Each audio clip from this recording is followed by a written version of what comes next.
صلاح العيد ما بقى ليه والو يوصل. والله يجيبوه على خير. ويلا تشري الحولي باش انا في الدار نبدا نسمع التبعبيع. صافي انا شويه غندير في الدار للبيع باش نجيب لك التحاولي فيه التبعبيع. وإلا بعتي الدار فين غنعيدو؟ ياك حنا كندبحو في السطح. دابا انت كتفلى عليا. هو انت اللي كتفلي عليا، فين عمرنا حنا عيدنا. ولكن هاد العام غنفاجئك. هي غتشري لينا المليح. هو غنشري الملح، اما المليح غنمشيو ناكلوه مع داركم حيت غنعيدو معاهم. صلاح كون راجل، راه هنا فين كيبانوا الرجال.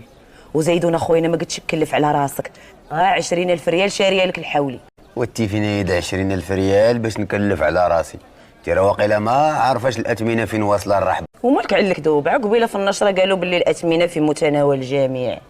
وسيري شريه من النشره، اش كتسناي؟ ودابا يعجبك الحال، الناس كلها معيده وحنا لا. يا ودي راه غادي نعيدو بحال كل عام. وكي غدير ليها؟ وغنفيق الصباح نهز ميكا ونخرج نقصد الناس اللي دابحين، شي ناخذ من عنده كتف، شي ناخذ من عنده الدواره، ونمشي عند الدري اللي كيشوط الريوس نعزل احسن راس ونعطيه 20 درهم ونخرج فيه عيني نقول لي راه جابتو لك الصباح.